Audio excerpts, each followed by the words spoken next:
कि वसवे काबुल जान काबुला अफसोस अफसोस अरमान अरमान काबुला स्ता पहलात में जड़ सोजेगी गोरा वसवी पहचान रसेगी गोरा। अस्सलाम वालेकुम ګرانو لیدونکو ستړي مشئ نن به د پښتو موسیقي د هغه ستر هنرمند د ژوند کیسه در سره شریکه کړو چې غږ یې د وطن سولې او مینې پیغام او سندرې یې د میلیونونو افغانانو په زړونو کې تلپاتې ځای لري. هغه ستر هنرمند عبدالله مقری دی. عبدالله مقری د افغانستان د غزنی ولایت د مقر ولسوالۍ اوسیدونکی و. د همدې سیمې له امله د خپل نوم ترڅنګ مقری تخلص غوره کړ او په همدې نوم د هنر په نړۍ کې مشهور شو. هغه په یوه دیني او فرهنګي کورنۍ کې ستر شو. ماشومتوب له وخته یې له شعر ادب او موسیقي سره ځانګړې مینه لرله او همدا مینه وروسته د هغه د ژوند تر ټولو لویه پانګه وګرځېدله.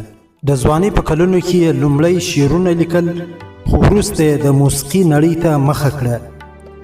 د هغه ښکلی دروند او له احساسه ډک غږ ډېر ژر د خلکو پام ځان ته واړاوه. د کابل راډیو د هغه د هنري ژوند د پیل مهم پړاو و او له همدې ځایه شهرت ورځ تر بلې زیات شو. له دې وروسته د افغانستان ملي ټلویزیون ته هم لاره پیدا کړه او سندرې په ټول هیواد کې خپرېدې. عبدالله مقری یوازې یو سندرغاړی نه و بلکې د ولس د احساساتو استازی هم و.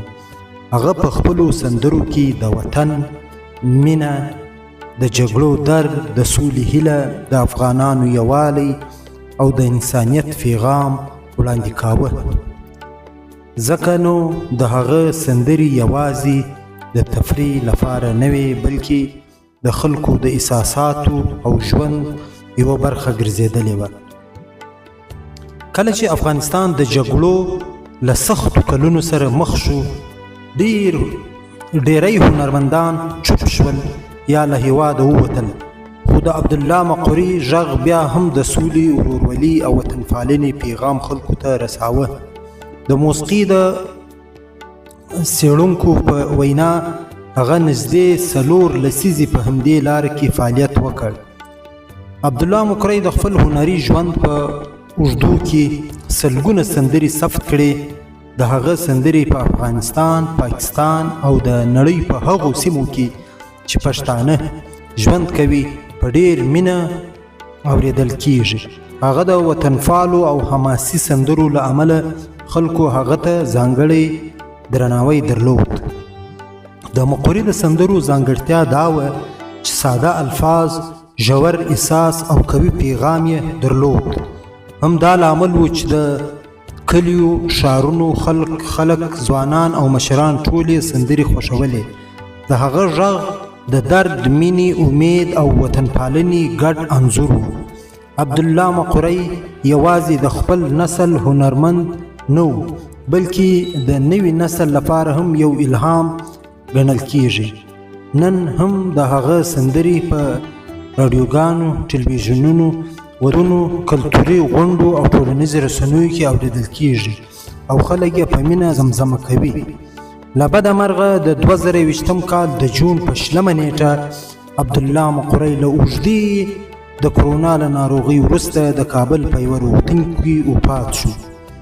د هغه د مړینې خبر د افغانستان او پاکستان په پښتني سیمو کې د زرګونو مینوالو لپاره ډېر دردناک غږ و. د هغه زوی میرخان مقری هم د خپل پلار د مړینې خبر خپور کړ او ګڼو فرهنګي او هنري شخصیتونو د هغه مړینه د پښتو موسیقي لپاره ستره ضایعه وبلله. نن که څه هم عبدالله مقری زموږ په منځ کې نشته خو د هغه هنري میراث لا هم ژوندی دی. د هغه سندرې به د وطن مینه، د سولې پیغام او د پښتو موسیقي ښکلا راتلونکو نسلونو ته انتقالوي. الله جل جلاله دې ارواښاد عبدالله مقری وبخشي، جنت الفردوس دې په نصیب شي او د هغه هنري میراث دې تل ژوندی وي. آمین.